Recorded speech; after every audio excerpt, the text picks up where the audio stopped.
your man Steve Harvey. You know we bring you the real R&B to your radio.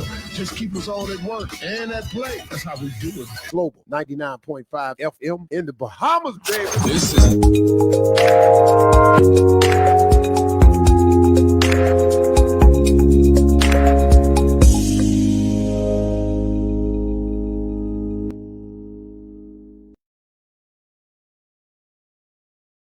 of the owners of Global Communications Network and the operator. Today can be the turning point in your life by making a simple decision.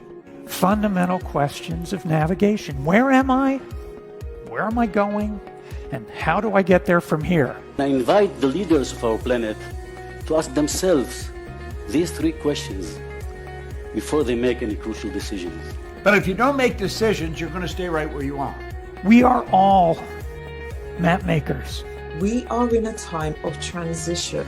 If we're going to change, we have to change the direction that we're going. Our planet needs leaders who know where they want to go. When we change the direction we're going, then we want to make sure we're going in the right direction. Leaders who can see the big picture.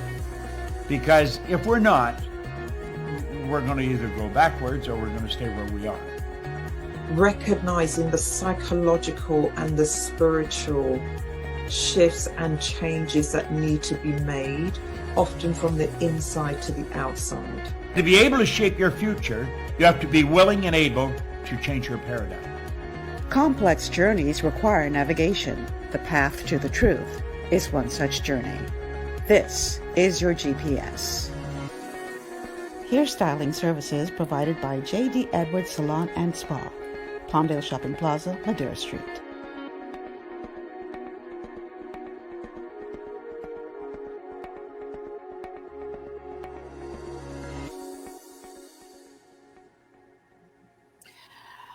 A pleasant good afternoon to you all, and welcome to GPS, Global Paradigm Shift on Global 99.5 FM. I'm your host, Michelle Malcolm, and as always, it's a pleasure to be in your company today.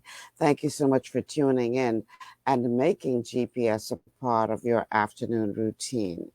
So today, those of you who are regulars around here know that I've been promising now to try to get all of the candidates who are running for the West Grand Bahama and Bimini constituency to appear on the show as a guest. And I've made it no secret that the invitation has thus far been sent out to the Progressive Liberal Party and the Free National Movement, and neither have thus far accepted the invitation. My goal was to have all three political parties on first, represent their representatives for the three political parties on first, and then I would do the last, the two independent candidates. But so far, my guest today is the only leader of a political party that has agreed to appear on the show. So it is what it is. I have extended the invitation to everyone. Like I said, the only ones I have not reached out to as yet are the independent candidates, and I intend to reach out to both of them by this afternoon. And so the first in this series of interviews will be the leader of the Coalition of Independents, Mr. Lincoln Bain.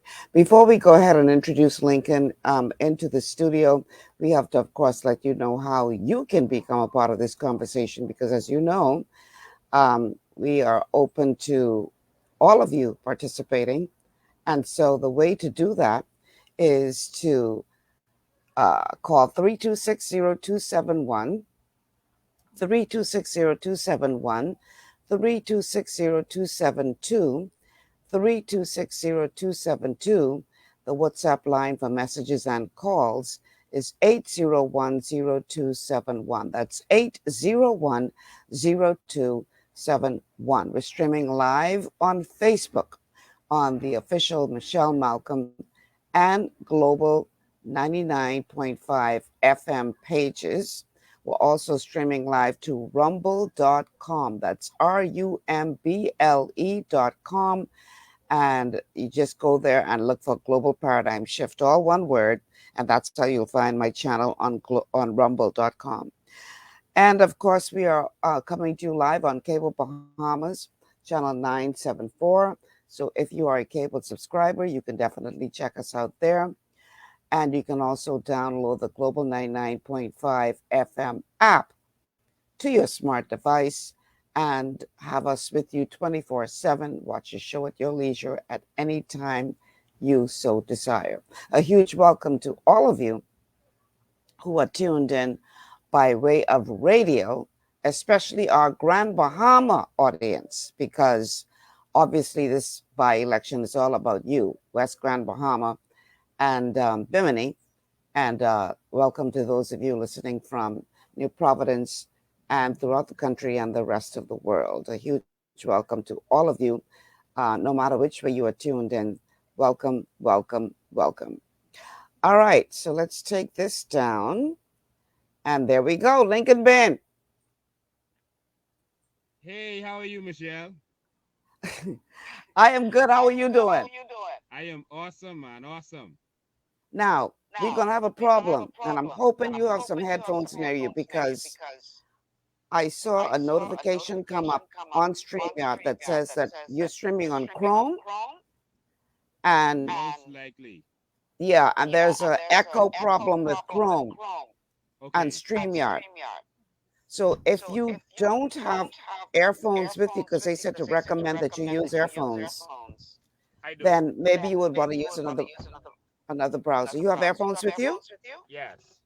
Perfect. Plug those in so we don't get that echo. Right. All right, so while Lincoln does that and works on that, let's get some of your comments in. Sign out and sign back in for it. Okay, do that for me, okay? Do that for me. Okay, Claudette says, good afternoon, Michelle. Good afternoon, Bahamas. Hi, Claudette. Thank you so much for tuning in. Let's see. We have Andre coming and says, good afternoon, Ms. Malcolm, and to your guest, Mr. Lincoln Bain, President COI. Welcome, and Mr. Bain. We have Samuel Williams just doing a thumbs up. We have Jeffrey Clark. Let's see. Let's get Lincoln back in here and see if that's improved any. Okay. Say something, Lincoln. Let's see how that sounds now. I am here. I'm live. How are you doing? Much better. The echo is gone. Okay. Wonderful. Okay, let's get to it. How you been? I've been awesome, man. I am on the campaign trail. I am live on the streets going door to door as we speak. I see that. I appreciate you taking the time to take some time away from that all important work right now to speak with us. I know that. Let me tell you something. I need that formula, what you got, what you give to your people, Lincoln. Something you put in that Kool-Aid, I wonder what that is. Because listen, that is all over my feed every show. Then you can bring Lincoln on. Then you can bring it. I'm like, people, give me a break. Give me a break. So you obviously have a team of people who are absolutely in love with you, clearly. Because they're in love with the Bahamas, and I'm this person speaking up for the Bahamas, so we're on the same page. I think it go beyond that, man, because plenty of us love the Bahamas. But like I say, your people, they just come on stronger than the PLP and the FNM people combined. But anyhow, that's neither here nor there. I want to say thank you so much for being on the show today. We got a lot to talk about. And let me just say this. I am going to treat you differently than I would treat an independent candidate. Yeah. I believe that as a leader of a party, I'm going to treat you as a leader of the party in addition to treating you as a candidate for this by-election. That's fine. Because I believe it is your desire to one day be prime minister of the country. Am I correct in that? Yes, that is correct. Okay. So I would think that someone who has those aspirations, I know that you already have within your mind what your vision and hope and dreams are not just for the constituency of West Grand Bahama and Bimini, but for the nation as a whole, correct? Yes, that is correct. Okay, perfect. So let's get to it. Now, disclaimer. The first time me and Lincoln sit down and had one of these in-depth conversations, I get fired within days. It wasn't the first time. It wasn't the first, but it was the first time we talked about the natural resources. That wasn't the first time I had you on the show? No, but it was the first time we talked about the natural resources. Okay, well, whatever it was, them people even didn't give me a chance to make a case. He was on early that week, and by the end of that week, I was gone. I said, well, my doors. These people ain't playing. They said they was dropping the hammer on me. So anyhow, I think this station could be a little bit more lenient than they will, but still, let us keep in mind that it is a station that is governed by IRCA, and we can't say nothing or, anything that, could cause the station an issue. Let's just put that out there right now, because I want to tell me I only got a couple more days left on the station. All right, so so let's keep that in mind. Okay, let's get to it. I want don't to talk forget, to you, I used Lincoln, to be a host on her station also. Is that right? Yes, that is right. Oh, I didn't know that. Myself, Okay, Rodney all Monta, right. and the Bishop on the show together. Okay. So she knows you well. All right, good, perfect. Yes. Now we get that out of the way. All right. So the approach I want to take this interview today is I want to cover the following grounds, because you always come up with a lot of things that you say you want to do and what your vision is and how you could, transform the economy and what you see for the country, et cetera, et cetera, et cetera. I want to get into some specifics today as much as you are able. I want to talk about the what, the why, the when, and the how. Now, I prepared for this interview because I say I'm going to sit down with Lincoln Band. I better come there with some serious questions because I know Lincoln. So I'm like I said, I'm treating you as I would any other leader of any party. Okay? So let's start first with West Grand Bahama and Bimini. Let's talk about your vision for that constituency. Tell me, what is it that you hope to achieve in that constituency if you were to win? Well, yeah, so starting, we have to let people know exactly what's going on here. Especially West Grand Bahama is very neglected. It has been very neglected by the FNM and the PLP. There are a lot of homes that are damaged, destroyed from several hurricanes, from Francis and Jane to Matthew to Dorian. And there's a lot of neglect. As you heard Hubert Ingham say, there are people who just want food. Like that's their need. Like they're not asking you for a fridge and stove, like the FNM candidate suggested. There's some people who just need food, and there are many of them who have pride. They don't want to ask anyone for anything, but there's a serious situation down there, especially with getting their homes fixed. There's other situation. Well, I have a short-term and a long-term plan. My short-term plan is while I'm the member of parliament for the next 2 years. We don't believe election is going to take longer than that. And then it's a long-term plan for once I become prime minister and then president of the Bahamas. The short-term plan is to address some immediate needs. For example, we want to focus on the kids. Remember, we're going to have access to a constituency budget along with some other allowances, constituency allowance for your office and salary, which I'm going to put back in. But before you go any further, let's just outline what that constituency budget is. So how much? So we said at the outset how much money you would have to be working with as a member of parliament for that constituency. The constituency budget is $150,000 per year now. Okay. Then then there's an office allowance, and then there's a salary of $28,000. All right. So based on the amount that you would have to spend on the constituency, apart from your salary as an MP, you're talking about 100 and what? 150 plus the office allowance, it would be about 100 and what? Yeah, looking at Roughly. just over 200,000. Okay, got it. All right, continue. Yeah. All right. And so, basically, we want to put some things in place, along with other NGOs and persons that we're going to solicit to assist us with this. We want to open up constituency offices, but we're going to use them as community centers. And these community centers are going to have computers, etc., for their kids. We're going to have allow them to have access to that. We're going to get teachers to volunteer. We've already started speaking to persons to be able to get these kids back up to speed. Why is this important? Because our kids miss about 2 years of proper education. Michelle, some of them will until you pull them out of class. So who's going to teach them how to learning phonics, learning the foundation of mathematics, etc. We have to get them back up to speed. And so we're going to offer additional courses in this community where persons are going to be able to get back up to speed. And I mean, children by persons. So that's one of the things to do. We also want to have sports programs. We have some coaches that we've already spoken to, and we want to do some sports programs because a lot of young men have idle hands.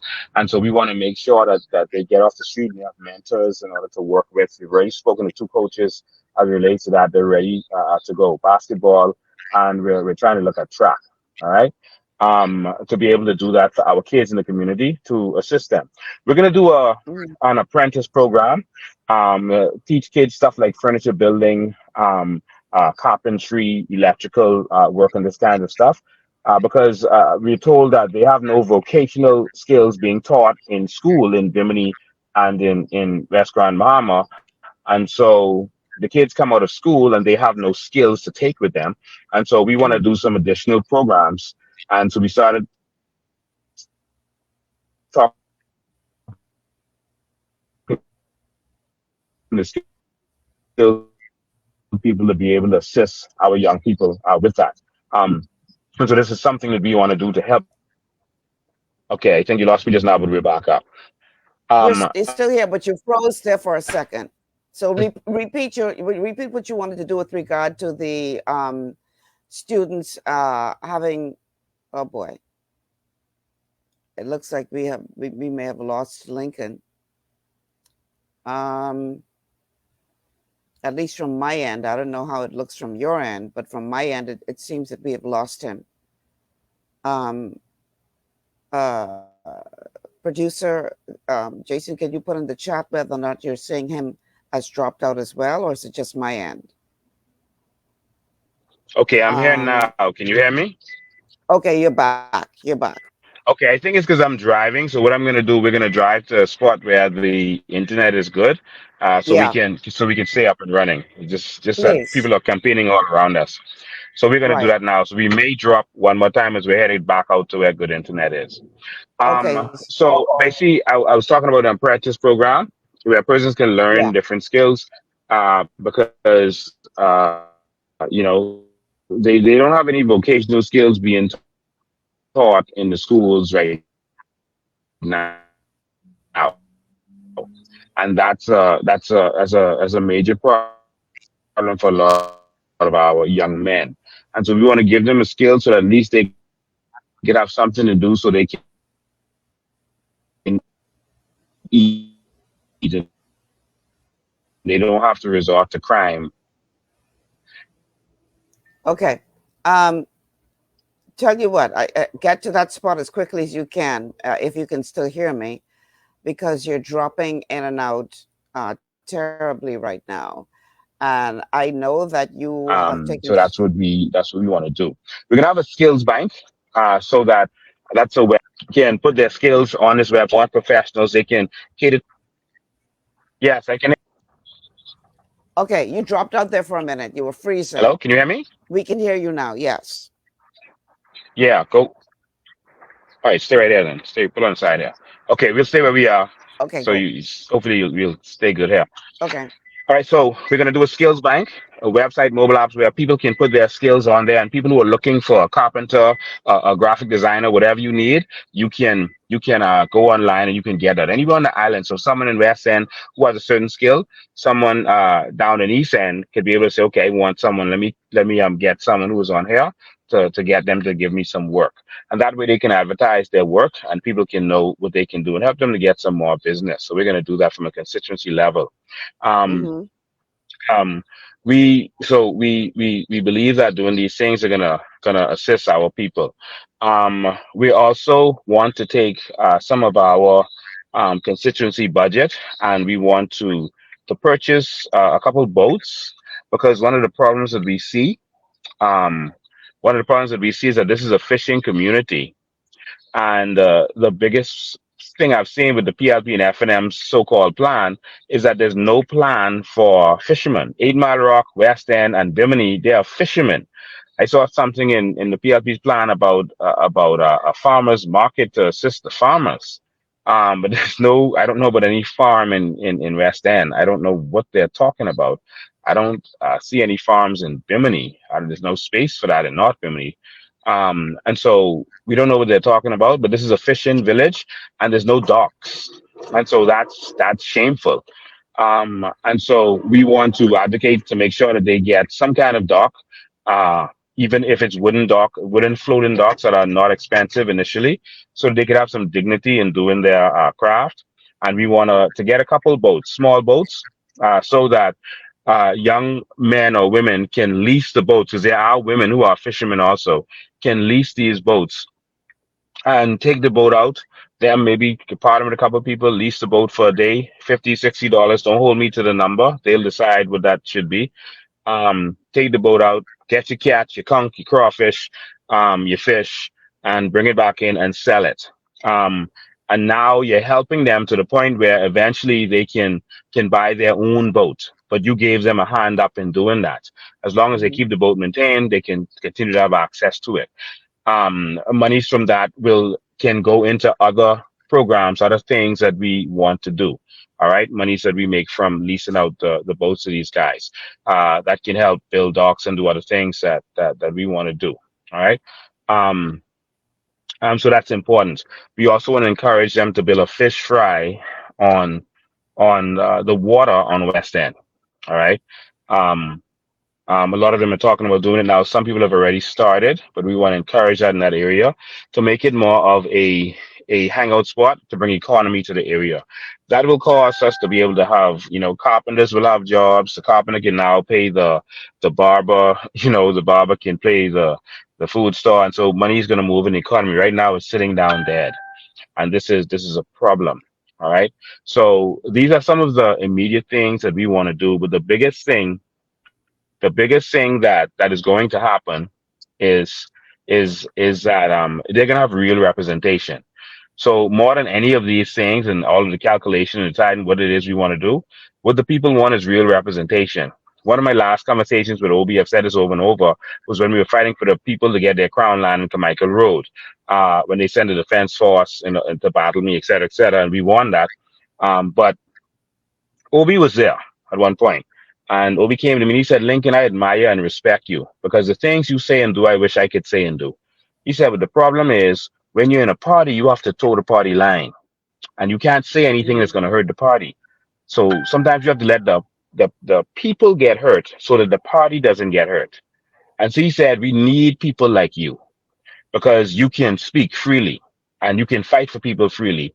And so he even, assisted me a few times with different causes that I was fighting, what they're going to have now is someone who can fight for them. We've been here advocating now for, I guess, 4 or 5 weeks now. I'm not calculating. But since coming here, we've advocated for certain things. We did a live. We talked about the potholes in the road. Everyone was complaining about it. People showed me their damaged cars, their injuries that they had from being in accidents because of the potholes. I went and talked about it, and the government came and ran and fixed the potholes. According to the contractor fixing it, he was like, boy, you're putting pressure on the government. Keep doing what you're doing. And they fixed all the potholes from 8 Mile Rock all the way to West End. We talked about the lights. There's no lighting going down into the west, from Holmes Rock, heading down the west end. And, we talked about it. People died because there were no lights. The roads are dangerous. And we talked about it. They ran and put up lights, all right, on all the poles that they could. Not straight to West End, but in the Holmes Rock area. And people were like, we've been talking about this for 50 years. We've been trying to get these lights and nothing. And you came, you talked about it, and they just came. So either it's a very big coincidence, or they came because you exposed it. I talked about the administration building that was building for 10 years. That's disgraceful. They built Atlantis in 18 months. And while it was a record, it shouldn't take 10 years to build one administration building. And of course, I advocated for that. And yesterday, they came and they opened that building. Now, people have been, arguing about it, rowing about it. Nothing got done. And we exposed how disgraceful that is. And they opened the building. Also, the school, we advocated about the school that took 10 years to build, another disgraceful situation. And now they're promising to open the school. We did the same thing with the seawall. We did the same thing with the police station. Now they're saying that they're going to demolish it, and they're gonna redo the police station. And so everything we've advocated for, they're now addressing. And so what the people are going to get is an advocate who's going to bring change for them. So more than any other idea that I can bring to the table, which I have a lot of vision and ideas, what they're going to get is someone who's going to stand up for them. Their employers are not going to be able to abuse them anymore because their MP will be on them. No one will be able to abuse them. Government, there are a lot of government workers who have worked for government and have been owed, some of them 2 years, some of them 1 year, some of them months. They've done work and haven't been able to get, paid from government. And they're shocked that government would be here spending money and campaigning and still owe all of them. The building that they just opened, the contractors are owed money. And so these kinds of things is concerning the people. Their biggest concern is the fact that probably, I'm just calling numbers off my head, but probably 85% of the homes here need to be repaired from these hurricanes. And it's like, they know that there were donations of building materials. There were donations of money to get this done, and there was nothing for them. Nothing. These homes still have not been fixed from Dorian, and the PLP was here for 2 years. A couple of homes were fixed, but the contractors weren't paid. Some of them, they started the work and left the people with their walls open or their roof. Started to take down the roof and left it just the way it is. And so people are horrified at the treatment that they've been getting. So the biggest thing that they're going to get is a representative. Now, I'm going to break down some of the things that you mentioned, but before we do, we have a call on the line. Caller, welcome to GPS. Good afternoon today, Michelle. How you doing? Good. How are you? Pretty good. Thank God for life. JT calling in. Hey, Lincoln. How you doing, man? I am awesome, man. How you doing? Well, I'm blessed. Thank God for life. To dive right into it, first of all, just a small constructive criticism for you. Which organization do you represent again? And I'm being intentional by asking that question. The Coalition of Independence. Okay, my constructive criticism to you is that as you're talking, I keep hearing you say we and I and we and I. I think it would be best if you could just simply make reference to your organization every time you making reference to the things that you have done or will do, so that the name of your organizations can stay constant in the mind of the people as they're listening to you. I've studied PR on a tertiary level, so I know how it works. But there are certain things. If I make a statement, I've made a statement. If we fought for something, then we fought for it as an organization. And so there's a time to use both words. Yeah, clearly that's JT. Obviously, that's not an issue. Everybody knows Lincoln Baines. No problem. But that's just a little constructive criticism. Yeah. Thank you, my brother. Anything else? Oh, yes, definitely. My main question for calling in Michelle and Lincoln. As a lot of people may know, I'm not an FNM supporter nor a PLP supporter. And at this point, I'm not a supporter of the COI.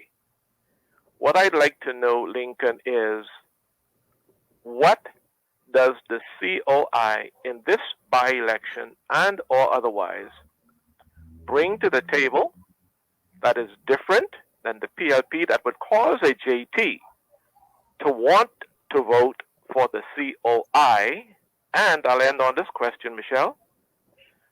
What is the plan and intention? And forgive me if I'm jumping ahead of you, Michelle.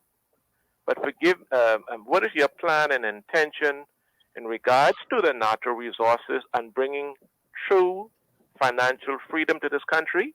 And help. You are jumping ahead of me, JT. You're jumping ahead of me. We're going to cover all my of that. apologies, then, Michelle, but I just wanted to call in quickly because I just wanted to engage him quickly, and I'll hang up and listen to your response. But again, my apologies for jumping on the gun on you. Yeah. Thank you. I got a show planned, okay? And if you give me an opportunity, I will get to that show. It's already 2:30. You want to, I think you pretty much answered his first question already with regard to what are your plans. But I don't know if you have anything else you want to add to that you didn't Well, already he asked about the plans for the natural resources. I just told you. No, I just told you some of the short-term plans for West Grand Bahama and Bimini. I didn't get to the long-term, but some of the short-term plans is what I touched on. I think that's what he was asking about. So I think you already answered that question. All right. Okay. So let's take a break. When we come back from the break, I want to break down, because you were talking fast and you said a lot. But obviously, I want to break down some of what you said and talk specifics. Because remember now, we're talking what, when, why, and how.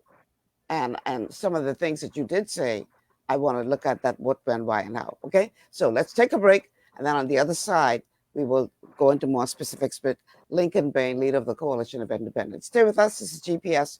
We'll be back after these words from our sponsors.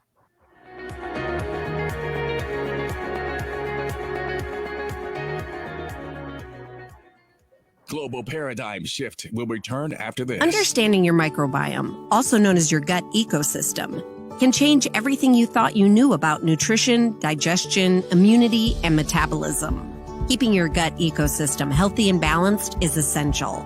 Ultimate Microbiome by Longevity was specifically formulated to optimize this ecosystem.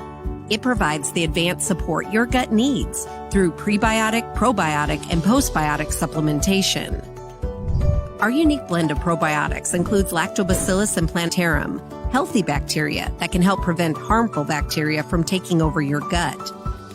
Increasing your gut's population of beneficial bacteria creates a more balanced gut microbiome, which has been shown to aid in weight loss, skin health, sleep, mood, and may even help with seasonal allergies. Ultimate Microbiome also promotes the production of postbiotics. Postbiotics are key to help regulate your gastrointestinal health.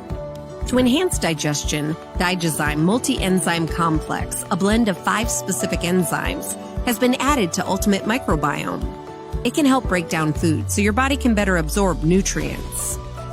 Plus, we've added our proprietary I-26 Hyperimmune Egg Powder to aid in the elimination of disease-causing gut bacteria and help your body balance its immune response.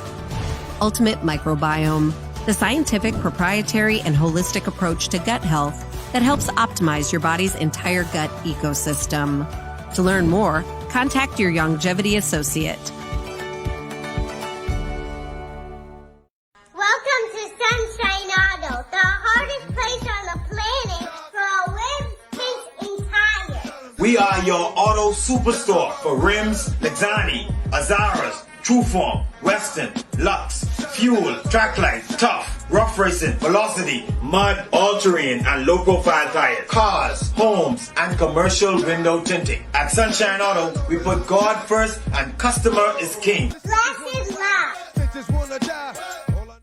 To stay healthy, it's crucial to make sure you get the nutrition you need every day. But it's difficult to get all your recommended vitamins and minerals from food alone. Even in the United States, 94% of people are deficient in at least one nutrient.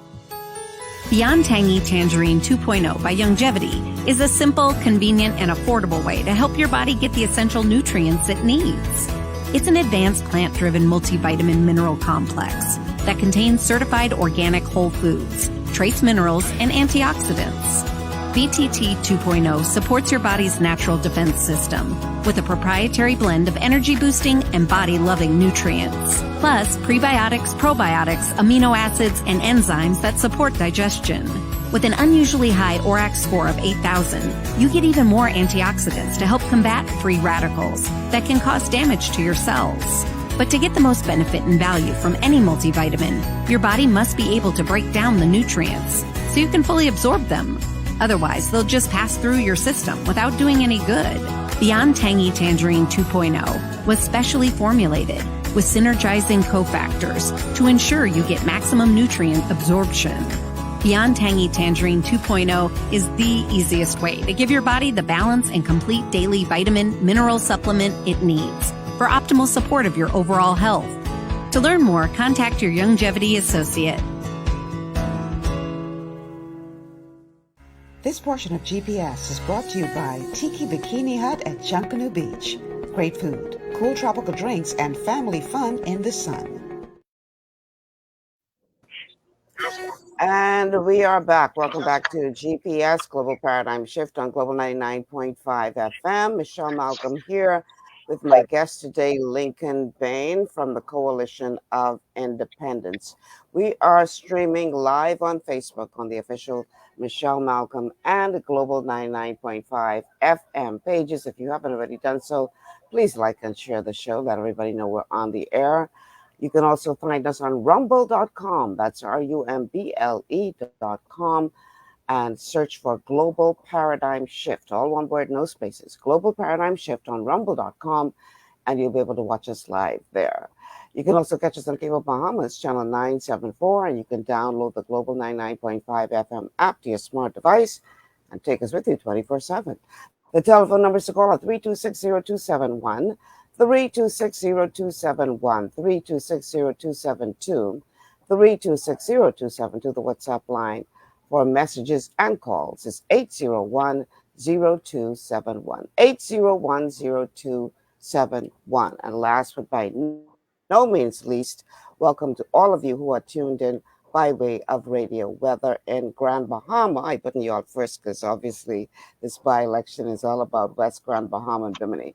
So whether you're tuned in from Grand Bahama, and I understand we have a large and growing audience there, or from here in New Providence, throughout the country, or the rest of the world, welcome, welcome, welcome to GPS. All right.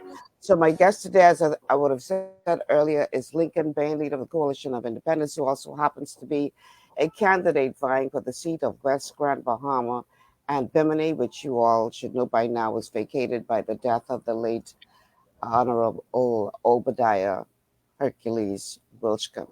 Okay, so let's go back to some of the things that you said in the first portion of the show, Lincoln, because you said quite a lot. We were talking about some of the things that you want to do as it relates to the constituency. And I asked about the allowance for a very specific reason, because you're talking about $150,000 a year that is given to all members of parliament for the constituency. You're talking about roughly another $42,000 a year for the constituency allowance. And much of what you mentioned in terms of some of the things that you want to do are programs for the constituency. But correct me if I'm wrong. The funds that have been allocated are more so allocated for capital works. Is that correct? And not so much programs? That is no, that is not correct. Capital works come under various ministries. So the 150,000 wouldn't be to fix potholes or do roads. That comes under the Ministry of Works. It wouldn't have anything to do with garbage collection. It comes under the Ministry of Environment. So that's not for capital works at all. Okay. So that 100 normally they do things with their constituency allowance that they do stuff like buy roses for Mother's Day and back to school. They buy backpacks and that kind of stuff. Sometimes they get sponsors also to give stuff. Also, they buy some gift toys for Christmas. That's the kind of stuff they do with their allowance for the constituency. The office allowance is different, but this constituency allowance, they normally do these kinds of stuff. But we want to do some things that can benefit the community in a different way. So what you're saying, in essence, is that you will advocate for the relevant ministries to perform the capital works that they should normally be covering, and then the rest of the money you will use for the programs that you are Yes, considering. Is when that you what see you're a saying? road paved in your constituency, that's nothing to do with the MP. Even though when the road paved, the MP would come and take a picture. Ministry of Works has a schedule that they go by and they fix roads in certain areas. The garbage collection, that's not really the MP. Now he should advocate if it's not going right. That's someone who got a contract under a ministry, but he should advocate if it's not happening properly. If there's signs that needs to go up, street signs, the minister should make sure that the street signs are in place. But sorry, the MP, but it's not his job to put the signs up. But he should be Okay. speaking out and advocating for his community. Now, for the record, in Grand Bahama, it's a bit different from the rest of the country because of their particular setup. And so, from what I'm understanding, the government is in control of things like maintaining lights or energy on Grand Bahama, but more so a private Canadian company by the name of Emira. I'm not sure if I'm pronouncing that correctly. Yes, to a certain extent, Freeport Power is doing some things, and then Emira is dealing with some maintenance. Okay. We have a call on the line. Caller, welcome to GPS. Malcolm. Uh-huh. Yeah, right now, West End is just like almost like the capital now. That complex, that have everything, whatever you're looking for, you could get it right there now. There's no more the people can go down up to Freeport no more. They could just either walk there or drive there. The only two things I see they really need inside that area, a bank and another gas station. But what I want to see... And a major grocery store. Yeah. What I want to see, Ms. Malcolm, I want to see the bigger picture. I want to see some just turning out the people in New Providence. Scatter them on some of these family islands with business. We need factory. Look at Andres. Look at Auckland's with maybe about 300 people on it. Look at Inagua, 900 people. Mayaguana, under 300. Yes, telling out the people, put some government buildings out there that the people will go back and work these places. You see, everything is in New Providence. That's why it's overcrowded. Look what they're doing now, building the prison. So that's another bottleneck now is going to be the Little Nagua. Couldn't they build something on Little Nagua? See, we need to start leaders to start thinking out of the box now. Think about some things, not only just put billion in Nassau. We want to do it. Andres, what we do? Nobody's canning up stew conch, steam conch. Nobody's canning up pigeon peas. One time we used to have it. You just had to make a paste. They closed down. So Okay, why don't caller, I need you to get to the point now because I got a lot of ground to cover with Lincoln. That is my point now. We're talking about when we want to run for these office, we need leaders to now start bringing some new things to the table. We tired of hearing about road ain't fixing and house needs a patch and all that. We tired of that now. We want you to put some bigger things in that. Okay? Point well taken. How do you respond to that, Lincoln? I agree with him, and if he's been following me over the last few years, he would have heard the big ideas that we have for this country. Some people believe that they're too big and too much to handle, but we have talked about big vision to take this country to the next level, take us into the 21st century, really. And so today I'm talking about a constituency so far, but I also said we have long-term ambitions of things we want to do to take the country forward, and one of those things is. If he looks at Vision 2025, one of those things is to spread the population out by doing certain things on certain islands, like, for example, attracting major universities here and starting up cities around universities. It's happening in the United States. It's happening in Europe, other places. So we can do it here by tapping into our natural resources, salt, for example, and no one has a monopoly on that. Getting it back in Long Island and other places that they have salt ponds. So there's some other things that we want to do. I won't go into specific yet because I know you have some other questions, but everything about the vision we have been putting forward, including going into the cruise ship industry and the shipping industry, is for a vision to take the Bahamas on the whole to the next level. Okay, so back again to some of the things you said in the first portion of the show, and you were talking about the changes that are needed in education um, to get our students up to par and ready to be competitive in a global environment. One of the things that you said that pricked my ears, though, is you mentioned something about getting the teachers to volunteer. Explain that system to me a bit more, please. Getting teachers to assist with after school program, almost like how they have big brother big sister programs in the US, etc. I grew up in RA. When I grew up, there were a lot of programs that adults volunteered for to help people. There are teachers that we have spoken to already that'll be willing to start this program up and help young people to get where they need to get.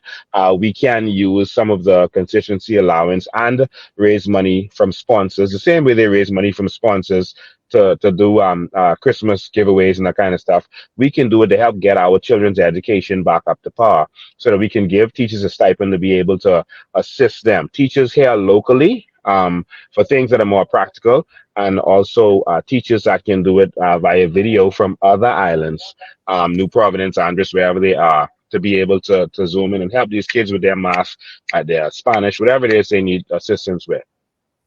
I would suspect that teachers on Grand Bahama are feeling the pinch as much as anybody else on Grand Bahama. We know Grand Bahama's economy has been shot.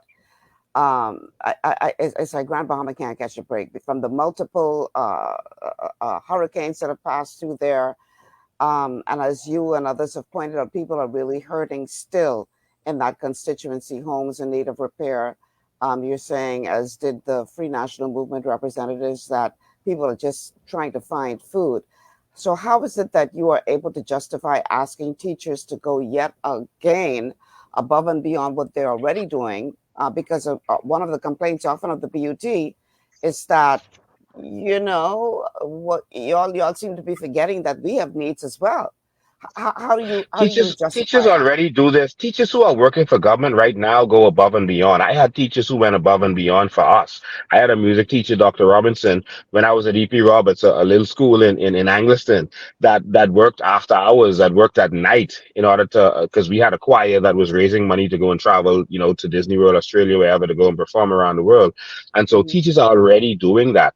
Teachers do this for love. And I'm not saying that all the teachers will be on a voluntary basis. I'm saying that we will raise funds in order to give certain persons a stipends. But for those who are willing to do so, we want to set up a program to help our kids, because we don't think the Ministry of Education is doing enough, all right, to help get our students back where they need. So we can try to help our students in our community to get back up to speed. Where's the money coming from for all of these plans that you're talking about? Because it all sounds really, really good. And if you're able to pull it off, kudos to you. But quite frankly, the budget that is set aside, that is coming from the Treasury, couldn't possibly cover all of this. So where's the money coming from? Yes, there's more things that we're going to do. Like I said, the same way that other MPs who are in government raise funds from donors, etc., for the little programs that they do for back to school, for Christmas programs, etc., they raise funds from donors. We're going to do the same thing. All right, and this would be for something to help our young people. Right? I don't think it's going to take much. You already have a constituency allowance, and so for your office, so what you do is you set it up so that it can have a section for kids to be able to come in and get assistance that they need. So that doesn't take much when you do it properly. We have other programs we want to put in place. We're going to encourage festivals. I'm trying to put all of this stuff in a nutshell. I can't put everything in little 40-second clips. All right? I get that. But we're gonna encourage festivals again in West End and in 8 Mile Rock, where persons would be able to have their kind of like Gumbe festivals with other more specific festivals. I don't want to go into full details yet, but we gotta have certain festivals. One festival here, you know, by government, when they wanted to have it, we've already spoken to the organizers. They had people coming in around the world. Earlier, they were bringing their boats to participate in a festival right here in West End, and at the last hour, the government blocked it. And so there's a lot of talent here. And so there's going to be festivals where the community can raise funds to assist with certain programs, including home repair programs that the government is falling off, or assistance in many different ways, but definitely assistance with the programs that we are talking about. And so these festivals will happen on a regular basis. It will bring economy to West Grand Bahama and Bimini, and we'll be able to do these programs. So you have to think, you have to treat this kind of like a business, and not just the money you're getting from government. You have to find other ways to raise the money to do what you have to do. So you have to be creative about it. Absolutely. All right, let's zone in now. Seeing that you brought it up again, let's talk a bit more specifically about the West End or West Grand Bahama. I want to put on our screen for our audience to see a map of the area. Let's see, West End, because I know you often talk about the GIN project and your goal to sort of reclaim and reinvigorate that whole area, fix up that whole area. And I have a couple of questions as it relates to how you would be able to do that. And so if you look at the map, those of you watching by radio, I'm so sorry, but you know, it is what it is. I do have a map up on the screen for our persons who are viewing the program to look at. And so if you look at this map, you'll see that a couple of areas that are highlighted. The red that is highlighted in red, that is the capital of West End. The orange that you see there is... You mean that's the capital of Grand Bahama? Capital of Grand Bahama, sorry, West End, capital of Grand Bahama. The orange is private property that is being shared between GIN and Old Bahama combined. The yellow is Crown land with a little bit of private land in there, but mostly Crown land. And everything to the north of that is marine protected areas. Because I know one of the things that you're talking about is, I think you would have mentioned it already in terms of, you know, leasing out boats to people, etc., and turning that into an area of commerce as it relates to the waters of that area. So the question is, how are you going to, specifically about the airport in West End, how do you propose that you will be able to I guess reclaim, it's a good word to put it, or you know, how will you take that airport back and turn that into a cruise harbor if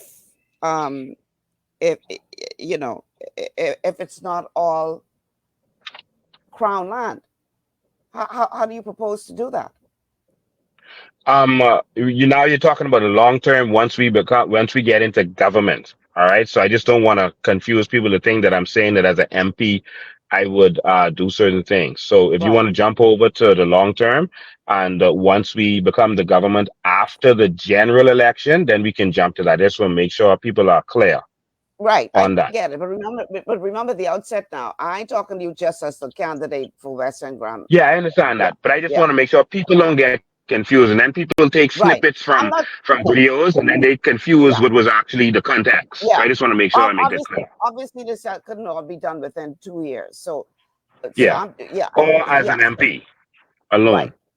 Right. But go ahead. I'm just trying to get a better feel for your overall vision. Yeah, some of the areas you said is Crown land. There's Crown land there, and there's a lot of Crown land in East Grand Bahama also. And some of the area. I'm gonna put the map up while you speak, so everybody can see what you're talking about. Okay. Yes. Well. Okay. The people on social media. And so some of the area is Crown land. Some of the area has been, and that's 2,012 acres have been mixed up with this whole GIN project that has not gone anywhere, where they took our land and basically, not literally, but basically gave it to these people to do their project that has not really, really gone forward. The government has something called eminent domain. All right.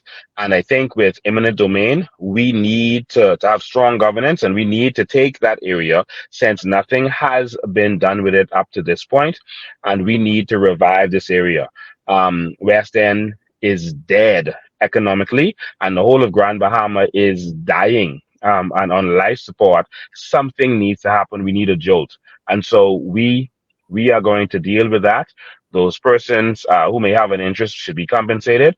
There are persons who have a claim to some of that land, Bahamians, who feel that the land was taken from them and given to Ginn, and we have to resolve that with these people, all right, who are wrong in that instance. We've spoken to some of them already.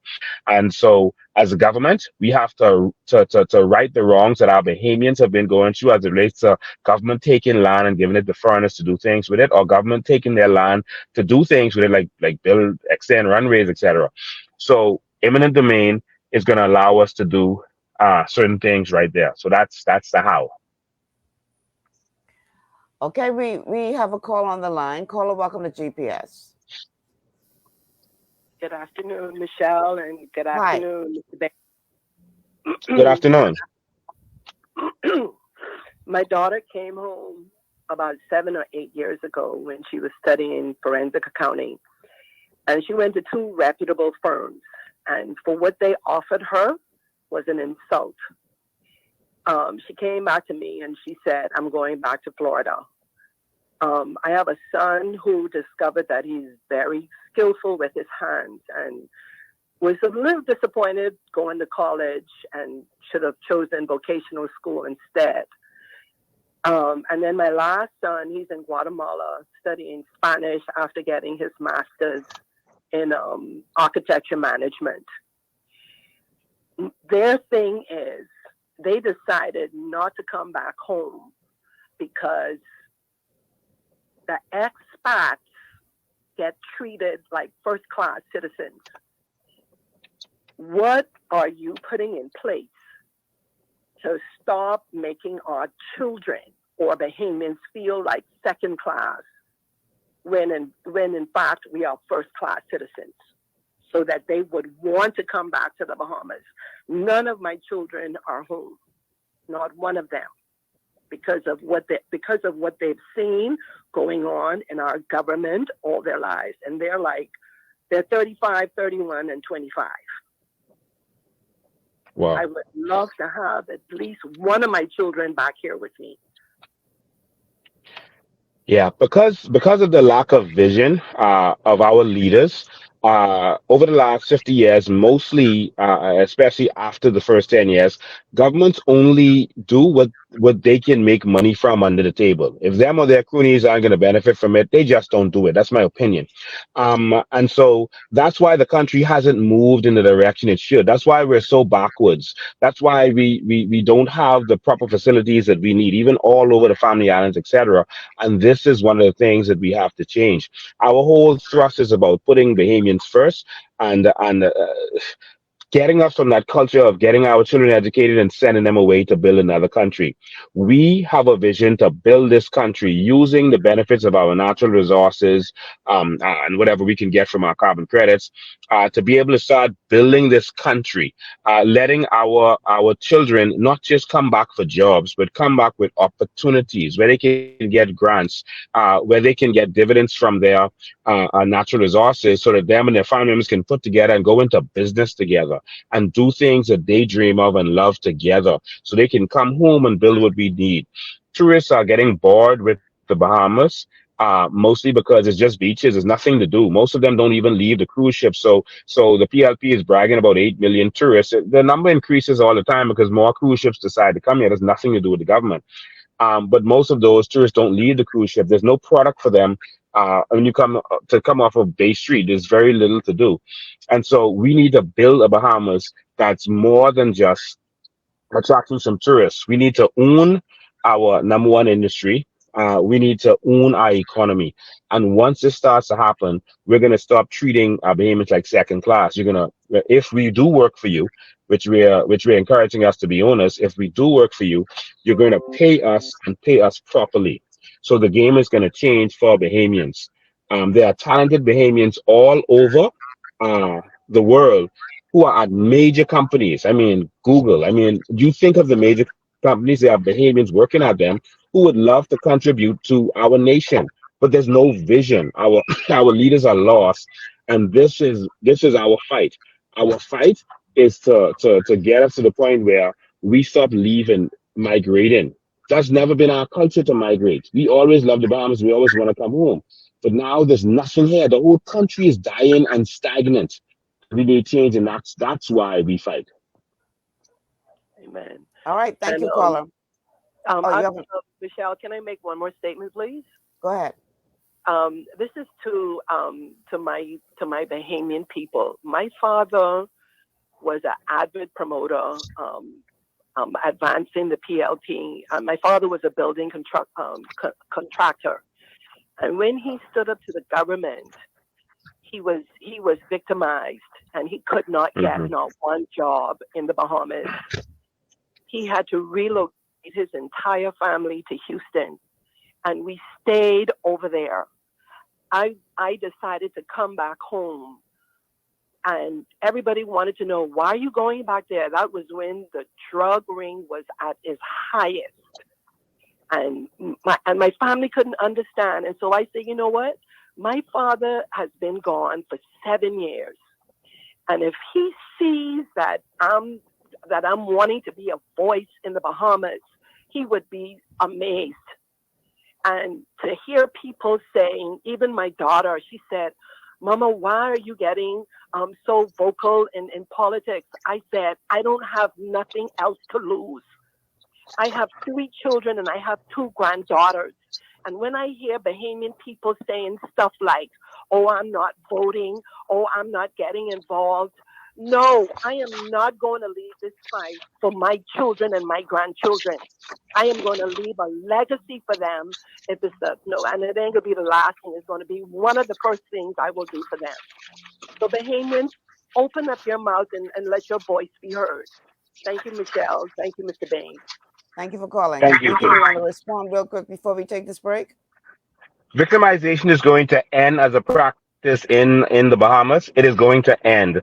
There's been situations. I mean, even from the initial PLP administration, where people talked about victimization, where them and their whole family, their children, everyone got victimized. They've talked about spitefulness even under the first FNM administration. That is going to end. The era of when the PLP is in power, only their cronies eat, not even the members, just their cronies. Or when the FNM is in power, only the FNMs eat. That has to end. That is not sustainable. That is stagnating the growth of our people and is causing our people to suffer. We are an organization that is for all Bahamians. So victimization is going to end. All right? There will be no victimization for any reason. PLPs will get contracts, FNM will get contracts. You are going to get it because you're a Bahamian. We have, if you go on our website and you see our plan for good governance, you will see how get contracts having anything to do with it. All right? We want a system all Bahamians prosper and we get out of this political tribalism. And this is the first time that it's going to be possible, Michelle, because Ingram looked like he wanted to do it at one point when he first got in, and his FNM was like, no, you can't do that. Why are you giving these PLPs contracts? Stop that. Our FNMs need to eat. They was making us suffer. Then when Perry got in, like he started giving some FNMs contract, and his people got down on him, and so it went back to the tribalism and making sure you take care of your people. But your people should be all Bahamian people. And that's what we are going to do. And we can do that because the people who are even supporting us, they're not doing this because they want a contract. They're not doing this because they want some handout. They are doing this because they are real, genuine Bahamians who want to see change. All right. I got to take a break, but I got to comment on this, Lincoln. Some of your people who are commenting on this feed don't seem to understand the role of a journalist. They're saying that I'm trying to trap you by asking you certain questions. People, it is my job to ask this man the tough questions. This is I haven't heard a tough question yet. Excuse me. Okay, we can get to some after the break.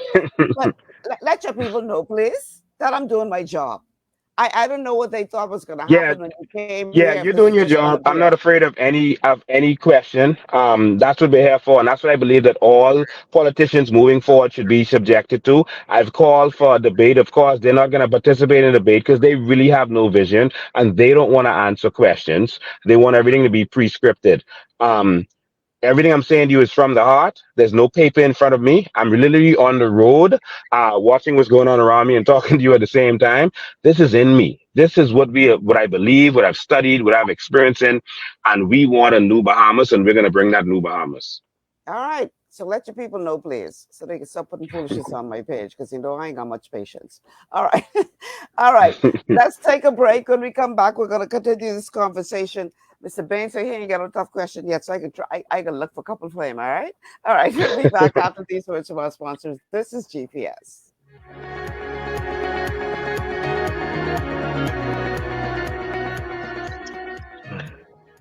Global Paradigm Shift will return after this. Your body's immune system is under constant pressure from things like stress, lack of exercise, and toxins in the environment. It's crucial to be proactive and support your immune system with the nutrients it needs to function effectively. But it's often hard to get these nutrients from food alone. Introducing fast-acting Zinc Plus Immune Support by Longevity. Unlike zinc-only supplements, Zinc Plus Immune Support builds on the proven power of zinc and adds complementary nutrients to give your immune system extra support. Vitamin D helps balance the effects of zinc, while our proprietary blend of natural fruit and root extracts provides the extra help your immune system needs to work against daily stressors. And we've included Longevity's exclusive plant-derived minerals to give your body the minerals it needs, but can't get from food alone. And because Zinc Plus Immune Support is delivered in a great-tasting, sugar-free, berry-flavored lozenge, it encourages quicker absorption of all these nutrients into your body. Zinc Plus Immune Support. Zinc plus the extra support your body needs to promote a healthy immune system. To learn more, contact your Longevity associate.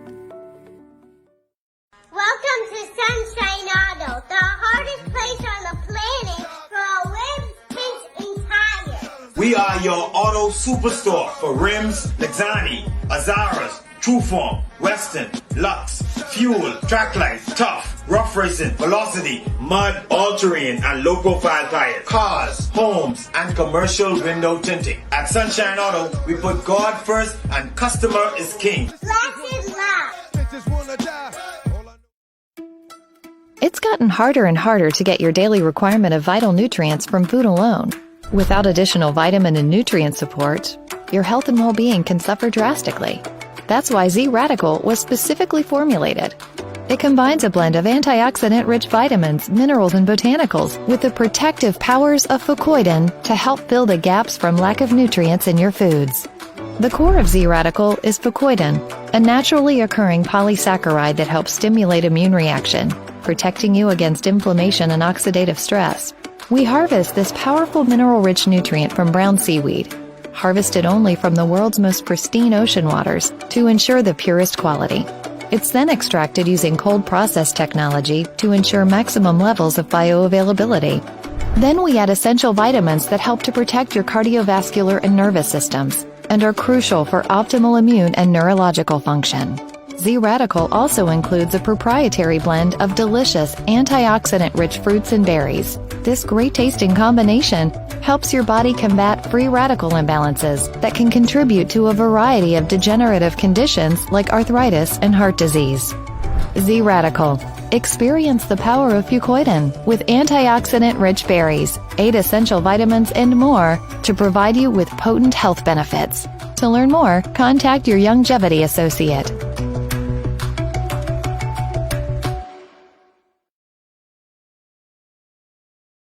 To GPS Global Paradigm Shift on Global 99.5 FM. I'm Michelle Malcolm with my guest, COI leader Lincoln Bain. We're going to bring him back into the studio in just a moment. But first, we have to tell you how you can get in on the conversation.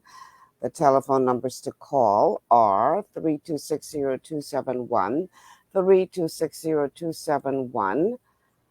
Why is this not coming up? There you go. 3260271, 3260272, 3260272. The WhatsApp line for messages and calls is 801-0271, 801-0271. We're streaming live on Facebook on the official Michelle Malcolm and Global 99.5 FM pages. Please like and share the show if you haven't already done so. We're also coming to you live on rumble.com. That's rumble.com. Look for Global Paradigm Shift, all one word, no spaces, and that's where you'll find my channel there. Speaking of channels, we're on Cable Bahamas, channel 974, and you can download the Global 99.5 FM app to your smart device and check us out there. A huge welcome to all of you who are tuned in by way of radio. Whether you are in Grand Bahama, New Providence, the rest of the country, or around the world, welcome to you all. My guest, like I said, is Lincoln Bain, leader of the Coalition of Independence Party. Lincoln is vying for the seat of West Grand Bahama and Bimini that was left vacant at the death of the late Obadiah Hercules Wilshcombe. And it is my goal to interview all of the candidates vying for that seat. Who comes, who don't. I'm my headache. I have issued an invitation to everyone involved, and the last two are the two independents, and I intend to reach out to them today to try to confirm whether or not they'll be able to be a part of the show prior to the election. So we give everybody a fair chance. All right, so we're talking to Lincoln Bain today. Lincoln, I want to talk a little bit about the economy of Grand Bahama, because I know that you're talking about how the economy needs to be fixed and how persons prior to have failed miserably in that regard. And there's no question that the economy of Grand Bahama, I mean, compared to what it once was years ago, is but a mere shadow of what it could be based on what it used to be. But I do have a question for you, and I need you to be as, I don't know the right word to use, but as forthright with your answer as you possibly can be. So when we're talking about fixing the economy of West Grand Bahama, I want to point out something here, because you're making a lot of promises, a lot of big promises. And I want to point out something here. Grand Bahama has been described by you and others as a multi-billion-dollar economy. There's no question that Grand Bahama has a very, the potential is wild in terms of what can be done and should be happening on that island. And yet the economy is stagnant. And yet some of the nation's brightest minds have come from West Grand Bahama in particular. These are people who have run institutions like Borco, Freeport Harbor, Container Port, Shipyard, Syntex, about 20 private hotels and restaurants. There are 5,000 licenses in the Port Authority, and 80% owned by Bahamians, the majority of which come from West Grand Bahama. So there's no doubt that West Grand Bahama has been a breeding point for some of the brightest minds on the island. Many of these people who ran these industries also ran for national office. Okay, so I'm not going to go into naming any of them, but obviously these are some people that I don't think anybody would disagree are brilliant minds. So what is it that you bring to the table that these very intelligent, capable people have not been able to figure out after all these years how to repair Grand Bahama's economy? What is it so special about Lincoln Bain that you can do what all these brilliant minds have been unable to do successfully? What I bring to the table is I'm going to take the power away from the politicians and give it to the people. And here is the most powerful idea that we are bringing forward. The most powerful idea that we have is not any idea that's going to come from Lincoln Bain. The 10 to 15 cabinet members be the persons thing what should happen in the country. And this is where our downfall is. This is why there's so much neglect all over the country, because if you have to get all the ideas from Nassau, this is why you're failing. And that's why you saw in the PLP's plan they had farming farmers market for West End and Bimini. And like, what are you talking about? That was laughable. I stood around, to one of the bars in West End, and they were laughing at that. Like, that is so ridiculous. And that's when you have people from Nassau determining what happens in the country. The biggest idea we have, and what we bring to the table, is an idea called island states and city government. Island states means that the money made in Grand Bahama stays in Grand Bahama. One. And so the money made on all of our islands will stay on those islands. They will pay a royalty to the central government so that the government can operate the central things that they need to operate, like police force, et cetera, et cetera. If these islands were able to keep their money on their island and have city government with their own budget, where their city council for their area determines what happens in that community, then there will not be the neglect that we are seeing on all of these family islands, all of them.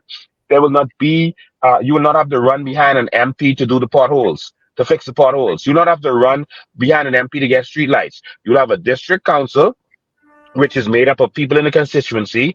They determine what happens with the budget. The mayor's job is to get it done. So that now, if West Grand Bahama was a city at this time, then they would have docks, because the majority of their young men, a lot of their young men are fishermen. They would think of that. Now, someone from Nassau would not think of that or not care about that. And so that's why you have the problems you're having. So we have to give the brilliant minds real opportunity. And I'm not just talking about people who reach the highfalutin positions in these companies. I'm talking about the people in their community to do what they need to do for their community. I'll give you an example that I always give. Harbor Island sends $30 million to Nassau every year, I'm told. And Nassau sends back $380,000 and says, do what you could do with that. All right? That is ridiculous. It should be the other way around. Harbor Island has serious neglect right now. Their dock needs to fix. They have billionaires coming and landing on a damaged dock. All right? They have some infrastructural issues that they need to fix. If they could have access to their $30 million, they would fix their dock. There's certain things they would do. Moores Island, for example, they are fishermen.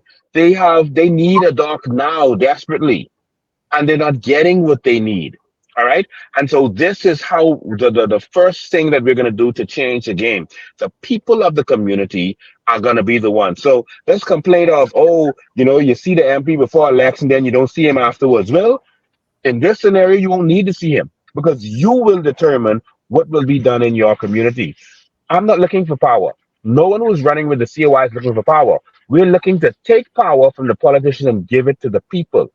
And once the people are empowered, including with the benefits from the dividends from their natural resources, etc., then they will now come up with the brilliant ideas. Can you imagine if you can actually do what you love? Most of us are doing jobs that even if we went to college, we're doing jobs that wasn't our major because we just needed a job.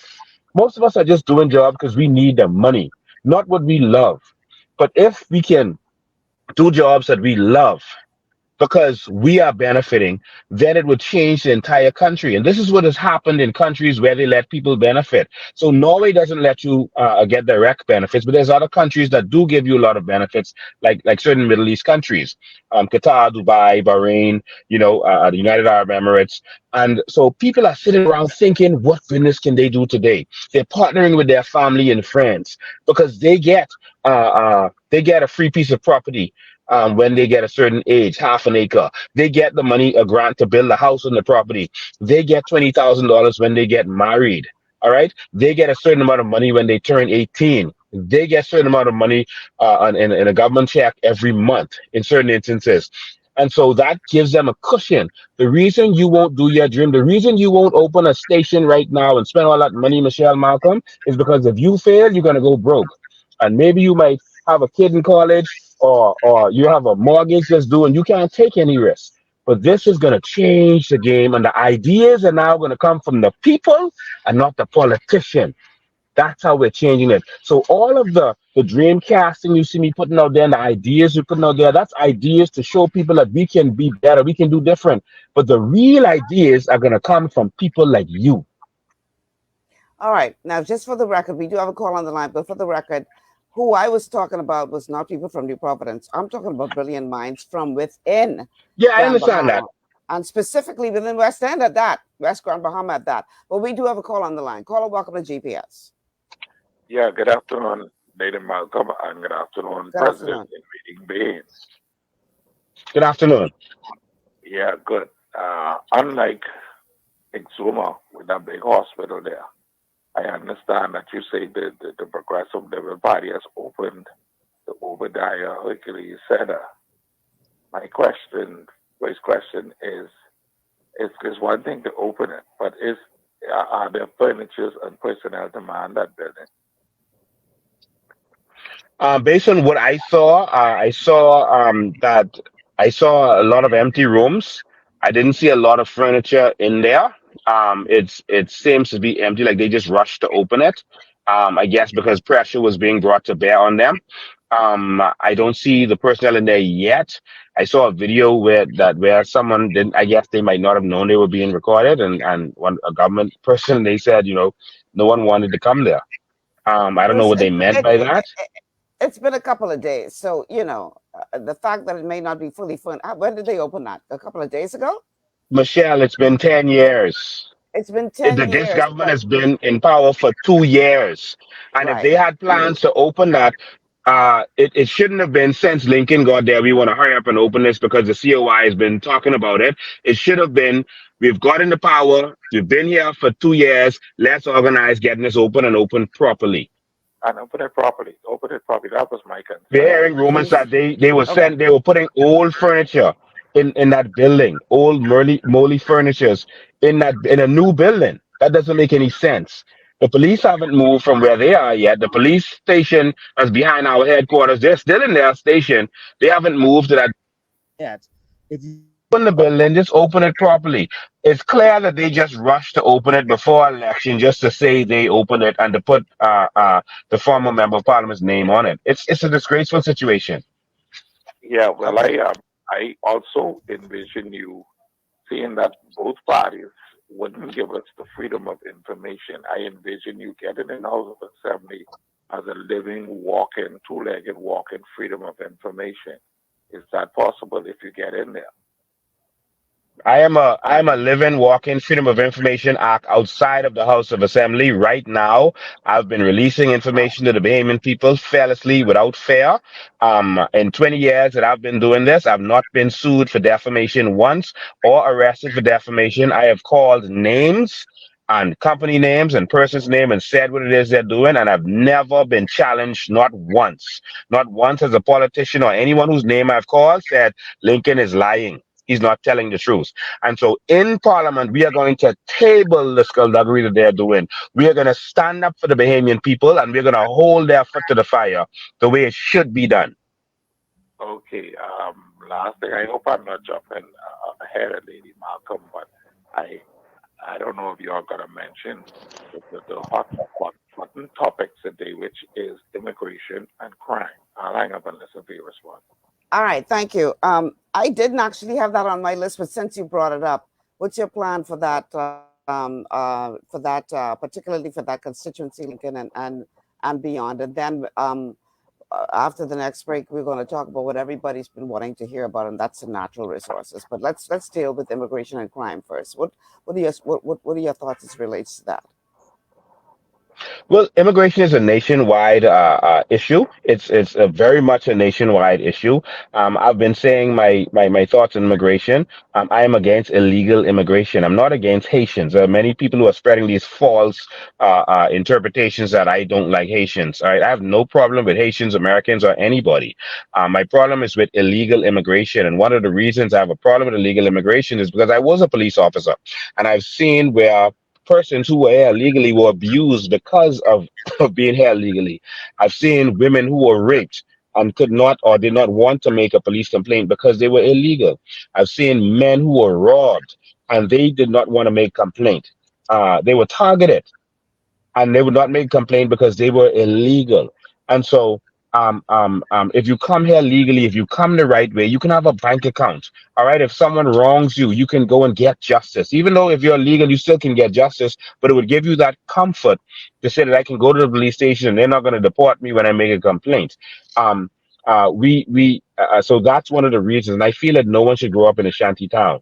We are going to stand up and make sure that everyone who comes to this country the right way. All right. And if you come here the right way, you can help us build a new Bahamas. And that's whether you're Jamaican, Haitian, American, European, Filipino, come here the right way, because we can't go to your country the wrong way. That's what our stance is. And for good reason. All right. And so, it'll take me a minute to really outline my plans for crime. I've done it on many occasions, but crime fighting needs to be proper. We need forensic abilities, a forensic lab, which isn't very expensive, man. It's really, I mean, what they spend on one trip to England could pay for a forensic lab for the most part. So that we are investigating murders and robberies, etc., with forensic abilities, like what we watch on TV in First 48, instead of by gossip. When a murder happens, they come and say, okay, who would have wanted to see him dead? Who do you have an argument with recently? What was the person wearing? And that causes innocent people to be arrested and sent to jail.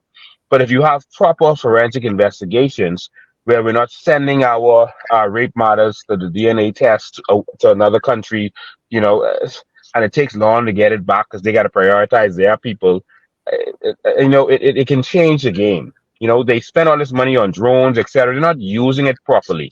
Well, we never got it. It seems like a scam. All right. And so with our drones and top shotter capabilities and the way that we can target crime in our communities, we can make a change. If a drug dealer sets up a drug house, you park the police right outside the drug house and see if anyone coming there to buy drugs. You follow the money, you go after their money. They can't stop crime, but they're not doing the things that they can do, even that I know as a police officer, to stop the crime. It's almost like they want the crime to happen. So we have a lot of ideas that I've outlined over the years, but I can't, outline the whole thing in 40 seconds. Obviously. All right. So we have a question coming in via Facebook. It says, ask Lincoln, since the executive branch of the Bahamas is a constitutional monarchy, to move to a republic, it will take a referendum. And if the voters vote no, will he abide with their decision or follow suit like past leaders if he becomes PM? This is a democracy, and the people will decide. The people will choose what they do. Now, bear in mind, there's certain things that should go to a referendum, but guess what? We went to independence without a referendum, didn't we? We didn't have a referendum for independence. They just did it. But we're going to have a referendum to determine that we want to go to a republic, and we believe that once people are educated on the reasons that we should go to a referendum, I think that they're going to go for it. Go republic, sorry. They're going to go for it, because we need to be independent and be able to do the things that we want to do. All right. We have to take a, boy, this time gone fast. We have to take a break. On the other side of the break, for all your people who thought they was going to run my show and asking why I'm getting offended, trust me, I'm not offended. If I were, you would know. But it is my job to run the show. And I know everybody want to talk about natural resources. That's why I save it for last, to make sure y'all stick around to hear. So we're going to take this break. And when we come back, the hot topic, the $100,000, the natural resources, the $1 trillion economy. We can talk about all of that and more on the other side of the break. Stay with us. This is GPS.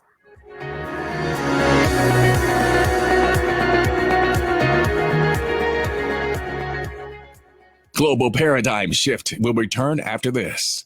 At Lee Air, safety is our #1 priority. Flying since 1996, we offer scheduled flights into Fresh Creek and Mangrove Key Andros and Great Harbor Key, Berry Island, twice daily, 7 days a week. Affordable charter services are also available to anywhere in the Bahamas and the Caribbean.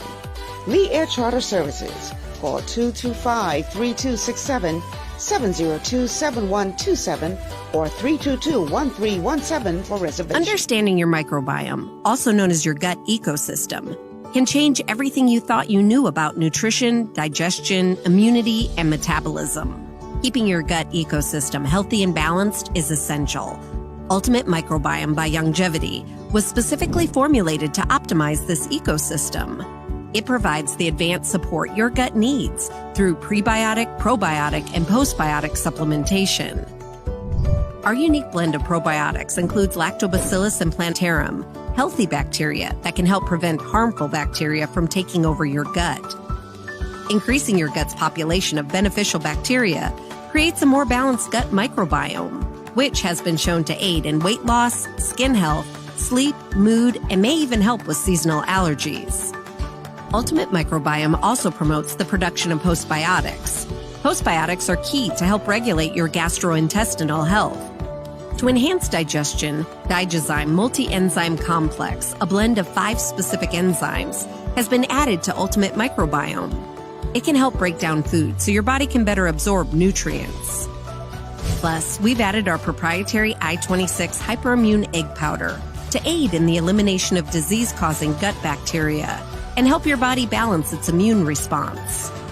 Ultimate Microbiome, the scientific, proprietary, and holistic approach to gut health that helps optimize your body's entire gut ecosystem. To learn more, contact your Longevity associate. For all your building needs, it's Carib Construction and Project Management on Gladstone Road. We build it all: schools, homes, hotels, and more, including structures requiring a Phase 3 electrical contractor. We also provide project management services. The first step towards your dream building begins at Carib Construction and Project Management. Call us at 376-1556 or 341-4466. One of the things I love about the mailboat is their relationship with Bahamas Air. I can earn travel points on my international freight and redeem them when I fly. For me, online shopping is easy with Mailboat's U.S. addresses and regular freight delivery to Nassau. Plus, I can always prepay customs and freight, and they always notify me when my package arrives. Yeah, a lot of people think the Mailboat is just for shipping, but they also offer a safe and secure storage facility at affordable rates, all in a central, convenient location. We also offer passenger service into Freeport multiple times per week with a seating capacity of over 450 persons. With family movies on large screens, one hot meal included, and on-board lounge for snacks and soft drinks. We're the Mailboat. We're bridging people, products, and places.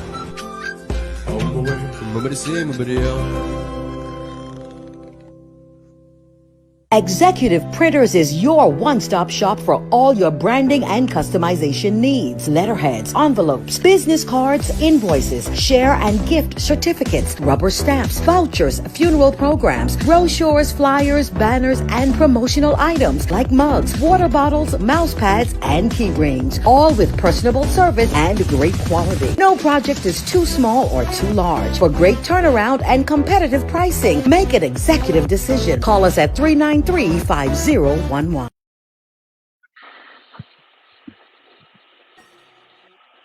Welcome back to GPS, Global Paradigm Shift on Global 99.5 FM.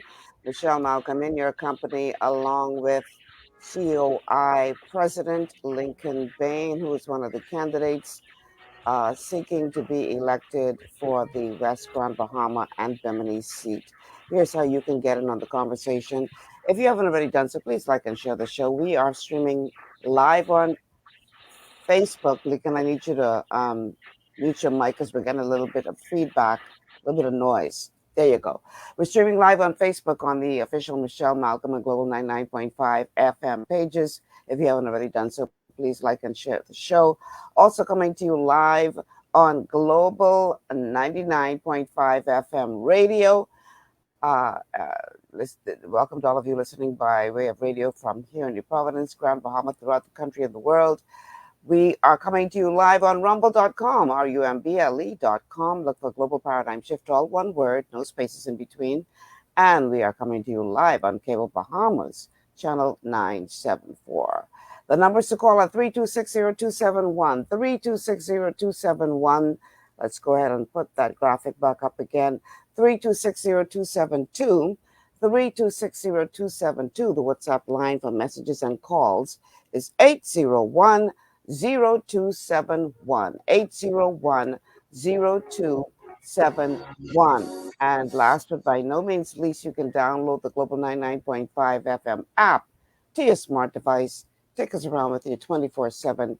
We are here for you. Once again, my guest, in case you're tuning in late, is Lincoln Bain, president of COI, who is also a candidate in the upcoming election, by-election that is, for the West Grand Bahama and Bimini constituency.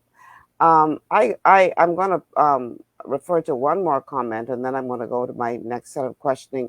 I'm trying to find it. The person is saying, why do media personnel, where is it? Something about why do media personnel only ask you about your plans? Here it is. It says, Michelle, how come you media personnel never ask the PLP and FNM about what their plans are? Why only Lincoln Bain? If it's because only he has vision to have plans. Well, Bloniva, I don't know if this is your first time on the show. I said repeatedly that I've invited both the candidates for the PLP and the FNM in this upcoming election to come and sit with me the way Lincoln is today. Thus far, they have not indicated that they are willing to do so. And in the same way that I am asking Mr. Bain these questions today, had they come, or if they still come, I will ask them the same. I said at the top of the show that I'm holding Lincoln, though, to a higher standard because not only is he just a regular candidate, but he is the leader of a party that is seeking to become the government of the Bahamas. And so I am asking him questions at the same level that I would Philip Davis or Michael Pintard, who are both leaders of a party and are looking to lead the nation. So in case you came in late or you don't understand that that's how this works, that's how this works. All right? Now, Lincoln, you got a lot of flack talking about it's $100,000 a year. You know, we got all these natural resources in the trillions, and people just don't want to empower Bahamians. And, you know, you have a plan that once we start selling these natural resources to the marketplace, then there will be sufficient money to be able to donate something to every single Bahamian to empower them to be their best, live their best lives, and be their best selves. And you've gotten quite a bit of pushback with regard to that. I want to take this whole question about natural resources to another level because there's no doubt that the Bahamas is a very, very, very rich country when it comes to our natural resources. And we are so blessed because we have so many different natural resources out there that could definitely help to change our nation and our economy. 125, I believe, natural resources have already been identified that make up this $1 trillion pot of what could be coming to our nation if we were to tap into our natural resources. But I want to say this, that unfortunately for the world, the market for these natural resources is still being controlled by what I call cartels. And these cartels control worldwide who they purchase natural resources from. And so you may have the best product in the world, but you have to have clients who are willing to work with you to purchase that product. Also, if you look at what's happening around the world, the money isn't in the natural resources. The money is in the processing of the natural resources. or the packaging of the natural resources. So like if you use Africa, for example, Africa is one of the richest continents, if not the richest continent in the world, with the diamonds and the gold and everything else that it has. Yet some of the poorest nations in the world are in Africa. Why? Because the money is not in taking the gold out of the earth. The money is in the refinement of that gold. So how would you, Lincoln Bain, be able to finesse these cartels that, like it or not, are in control of these economies around the world to do business on your terms and not on what they are already doing and have already a stranglehold on, because that's how it's always been done? What are you going to bring to the table that will make you so special that they will lay down the way they've been doing things for generations to do it your way? You're muted. Unmute your mic. Unmute your mic. Your mic is still muted. Cartels are not in control of the world. Money is in control of the world. Okay? And the And cartels so are in we need control of to the money. wait. You got to understand what I'm saying. All right? Okay. Because there are some countries that did the exact thing that you're talking about, and they are not controlled. So I'll give you an example. Um, Qatar, for example, they have a rule that you must partner with a Qatari in order to do business in their country, and they have certain rules that go against WTO. Now they're signed on to WTO, and the WTO came to them and said, "Listen, your rules are against our policies, and you have to change them." All right, and these are the big players. You're benefiting your people, and that should not happen, and we need to change some things.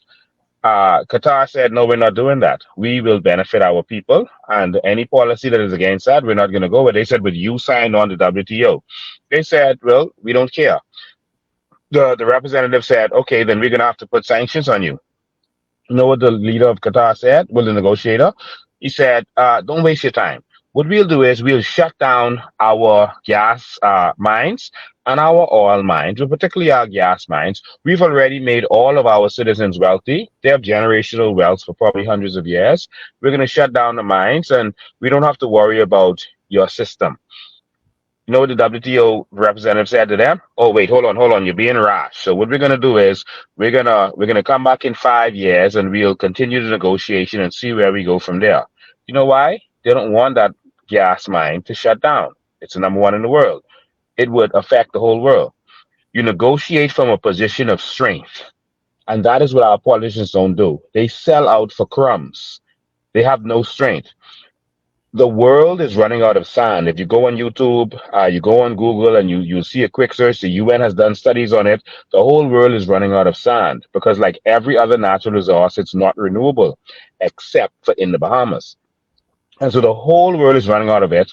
They use sand to make almost every product. Go on Google the products they make from sand. It will blow your mind. Everything, even food, because it's calcium carbonate, one type of sand. They make glass with it, concrete. I mean, everything that the world needs, all the chips that they put in your phones, in the cars, etc. It's the number one resource in the world. We have the most of it, and we're not capitalizing on that. All right? If the world is running out of sand and we have the most sand available in the world in our shallow waters, why are we poor? Think about that. If you're in a country and you have access to most of the water in the country and everyone else is running out of water, you are powerful beyond belief. They tried to make synthetic sand. That's how important sand is, and it doesn't work. And so we have something that the world needs. So we're not worried about cartels, etc. We know what we have, and we know our strengths. Now, you talked about the money being in the processing. Yeah, to a certain extent, that is correct. Additional money is in processing, but money is also in the raw material. Australia deals with raw material, and you can see what their GDP is. All right, it's one of the biggest in the world. They sell raw material, including sand and different types of earth. And they make money from just selling the raw material. They don't process it, and they're doing quite well.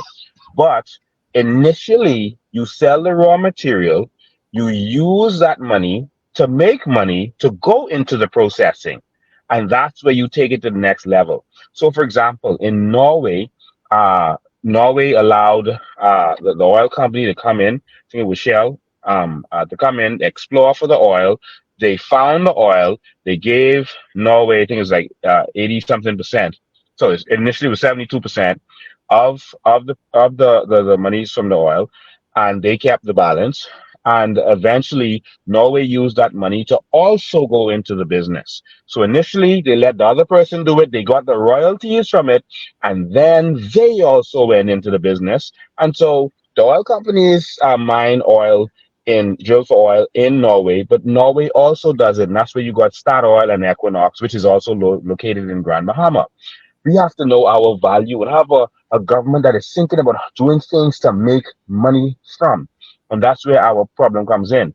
Africa's situation is different. It isn't, they're not poor because the value is in the process, and they're poor because the value is in ownership, and they don't own it. The colonizers own it and take all the value from it, but now they're waking up and they're owning their diamonds, they're owning their gold, et cetera, et cetera. And that's what the problem was with them.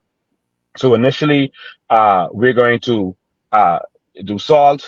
We're going to use our sand, et cetera, and then we can get into the processing and those kind of things to move to the next level. You also made a statement that there's 120 something natural resources in the Bahamas that have been identified. Listen, there's no way to quantify the natural resources. Every single natural element that you see is a possible natural resource. The coconut leaf is a natural resource. The sour leaf is a natural resource. The dirt, there's different types of dirt. There's granite in Maguana, for example.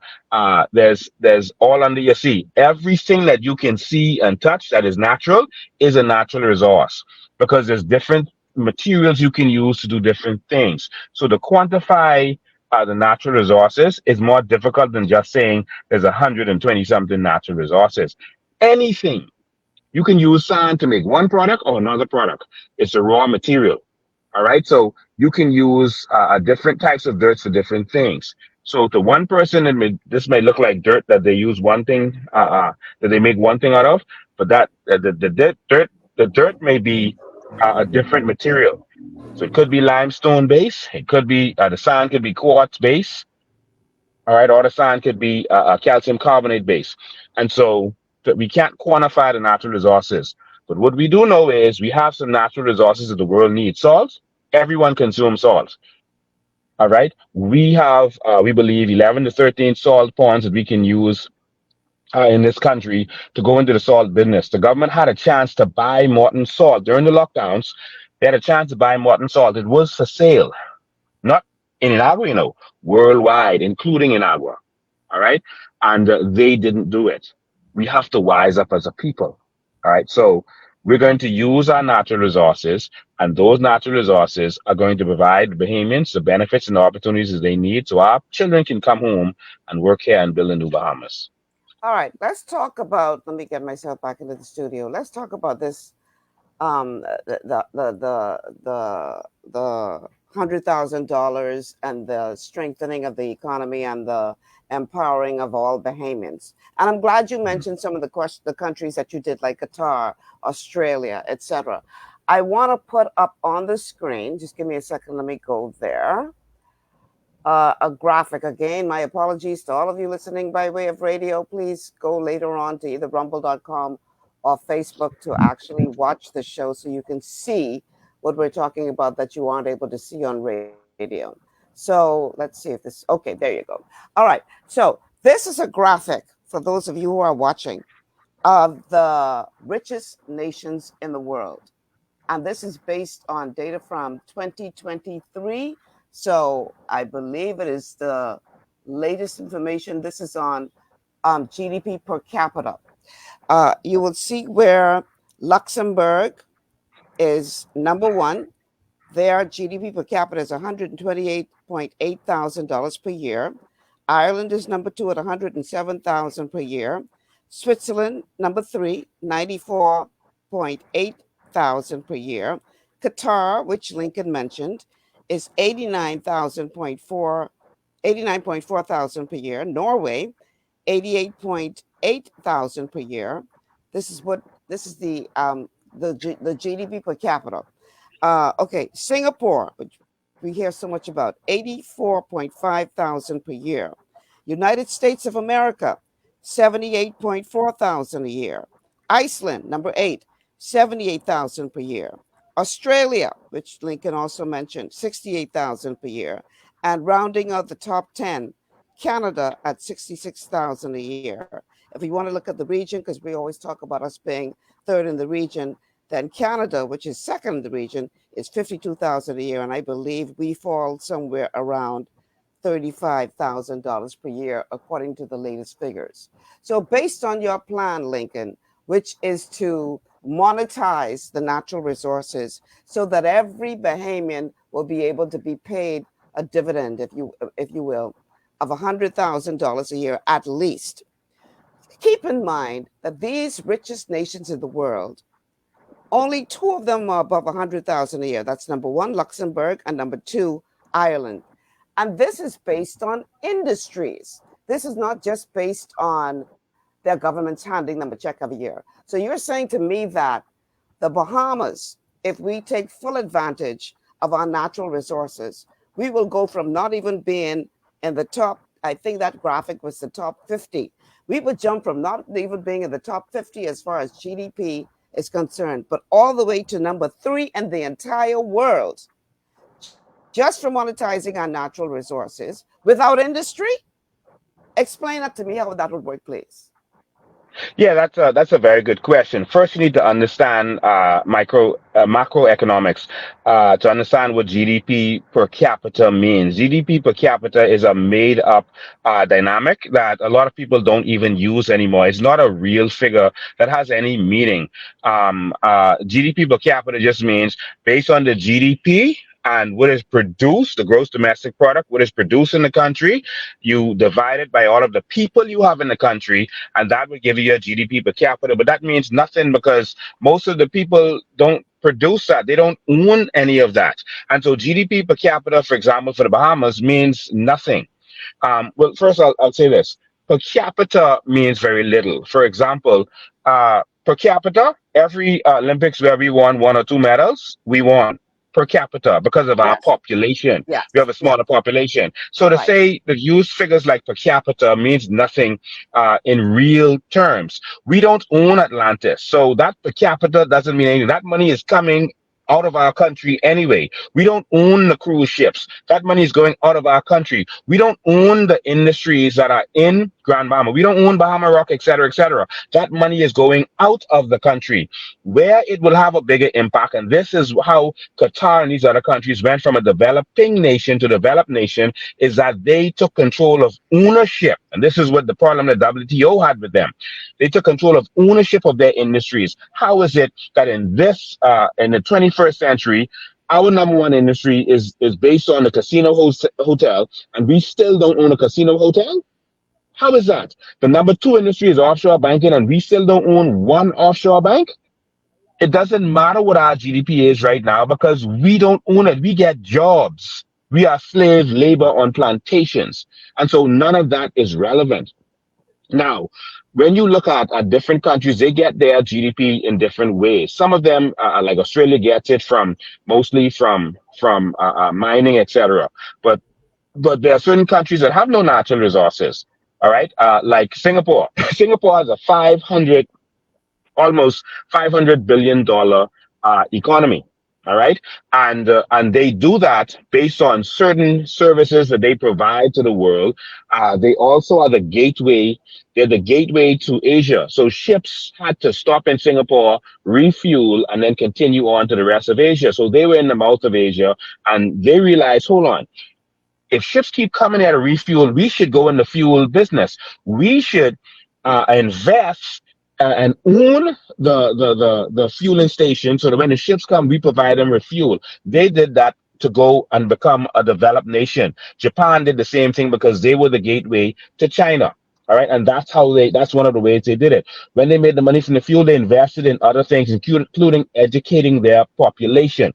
And so that's how Singapore did it with no natural resources, just going from a fishing village, just like us. And they didn't even have tourism like we do back then. We are in the gateway to America, in the mouth of America, and we're not benefiting from that. All right. every ship that passes should be going through us, and the people should be benefiting. We should own the hotels. That's when the money is going to go to us, and we're going to be able to build up our economy. This is without even talking about the natural resources yet. And Singapore did it without it. If you look at most of our ideas that we presented before the election, most of them were not including the natural resources. If you look at our vision for tourism, for example, we showed how we're going to switch it from being our Ministry of Tourism being an advertising agency to owning our tourism product like Dubai did. All right, they found a small amount of oil. They used that oil that they found as collateral in order to go and develop buildings and the Burj Khalifa and the palms and other things that you see. They let all of their people benefit, all right, as owners of this stuff. And so the GDP per capita, like I said, is a false narrative, especially for our purposes. And yes, because our population is so small, But Lincoln, we can do better. You have to agree, though, that may be the ideal, but the real world, GDP does matter. It matters quite a bit. Well, the purpose of GDP per capita, it was done so that countries could have some kind of measuring stick in order to get credit, all right, and have a proper credit rating. All right, with GDP per capita, how much are you making based on how much people are in your economy? How much money can you make so you can deserve to get this amount of money, et cetera, et cetera.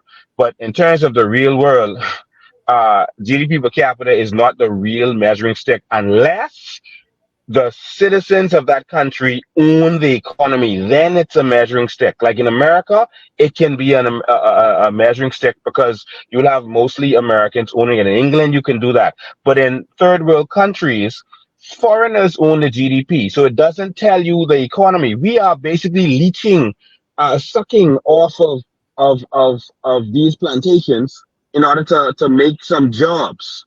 And that's how we operate. Lincoln, we only have, We're going to change that around. Okay, so we're going to change that around. Thank you. So we're going to change that around so we own the economy and we are making the real GDP and the money stays in this country. How? But we only got 4 minutes left, and I don't expect you to reveal your whole plan. But how? How do we do that? How? Without the industries in place, without the brain power that we need, because many of our own people, as somebody said, I think it was one of the callers earlier, have chosen not to come back home to develop our own nation for multitude of reasons. How do we do this? How do we make this happen, considering that we have many of our Bahamians who are working abroad want to come back. We do have infrastructure in place. Many of them want to come back home. There's just no opportunity. All of them would want to come back home.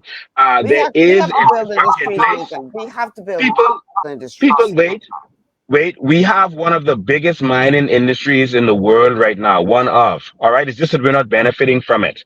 All right. They've been mining aragonite for 70 years in this country, in the ocean, in terms of our sand. They've been mining our limestone in Grand Bahama. They've almost cut Grand Bahama in half. The only thing that connects one part of Grand Bahama to the next is one little strip of road they call the Fishing Hole Road. They've cut it in half. They've built so much canals, and they've sold that and made billions of dollars. All right. And so there is the industry happening now. We're going to get royalties from it. And so these companies that are mining, we're not going to stop them, We're going to let them keep digging. They've been digging for 70 years, keep digging. But now we're going to get a piece of that pie. All right. There are people who say strange things like, oh, but if these people already have contracts, how are you going to stop their contract, get their contract back? We're not stopping any contracts. We don't have to. No one has an exclusive to any of our natural resources. Modern Salt doesn't have an exclusive. We can do salt too, and we can also tax them. They are paying $500 for a 50,000-ton ship of salt, which is ridiculous. All right. Okay. We're going to tax them where we need to tax them, and we get royalties where we need, and then we're going to join them in these industries. Final question, 1 minute to answer because it's already 3:58, and I even need to take my last break, and I can't take it. My final question to you is this. You've been calling for a debate with the other parties. And I know that ain't going to happen. So would you be willing to sit down with others like critical thinkers, C. Alan Johnson, and other thinkers in the nation to debate the issues that you believe are important to this country? And you got Well, like a minute. tell critical thinker to offer persons like him to offer themselves, put their money where their mouth is, offer themselves to the constituency, and I'll have no problem debating them on that constituency. Don't just talk it, let's do it. I'm in the race. I put my money up. I'm here. I'm investing in this. I'm investing in the people. Put that up, and then I have no problem doing it. These people don't want to debate because they can't stand on their record. For example, you have Brave Davis going all around his constituency making promises, but look at Cat Island. How could he be promising these people he's going to do this and do that? Oh, we're the government. We have the government person, the power. Lincoln can't do anything for you.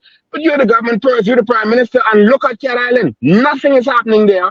And the economy is going dead. They promised the airport. They groundbreak for the airport. Nothing has changed. So they're going around from house to house with all these houses that are, the roofs are broken down because of hurricanes. And they're campaigning. They don't have a ground to stand on. They know if they stand in front of me, I'm going to make them answer for what they did to the Bahamian people in this constituency. All right, good point to end on. I can't let you go no further because it's 4 o'clock and I got to get out of here. So, and I know you got things to do. Listen, thank you so much for being on the show today. It went as I expected, very, very quickly. Yes. I know you got to get back on the campaign trail, and I do appreciate the time that you did spend with us this afternoon, and all the best to you. Thank you. God bless you. God bless you. All as right. well. All right, guys, that's my time. It's 4 o'clock. I got to get out of here. I'm Michelle Malcolm. Thank you so much for tuning in. Tomorrow's Wednesday. We're going to be looking at a matter of importance to your health. Be sure to tune in then. Until then, God willing, see you same place, same time. Have a good afternoon, everybody.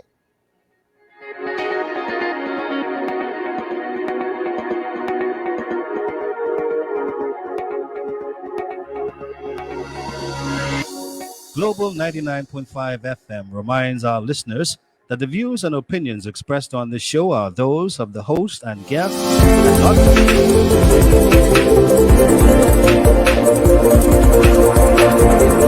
not